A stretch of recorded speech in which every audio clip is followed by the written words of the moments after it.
சில பேர் வந்து கர்மயோகம் யூஸ்லெஸ், அதெல்லாம் ஒன்றும் வேண்டாம், நேராக படிக்கிறேன் ஞானம்தான், ஒர்க் ஆகாது.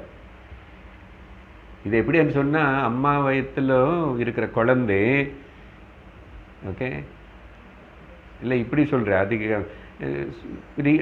ப்ரைமரி ஸ்கூலுக்கு போகிற குழந்தை வந்து ப்ரைமரி ஸ்கூலுக்கு போய் நான் அப்புறம் என்னையோ ஹையர் ஸ்கூலுக்கு வரணும் இல்லையா, அதனால எதுக்கு ப்ரைமரி ஸ்கூலுக்கு போகணும், நான் ஹையர் ஸ்கூலுக்கே போவேன்னா. அப்படி இல்லை தம்பி, ஓகே ப்ரைமரி ஸ்கூலுக்கு போகணும், இது ஒரு எக்ஸ்ட்ரீம். இன்னொருத்தன் சொல்கிறேன், நான் ப்ரைமரி ஸ்கூல்லையே உட்காருவேன், என்ன மிஸ்ஸு ரொம்ப நல்ல மிஸ்ஸு,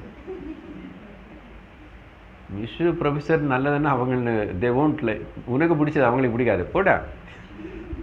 என்ன 20 வயசு வந்ததுக்கப்புறம் கூட ப்ரீகேஜியில் ப்ரைமரியில் உட்காருவேன்.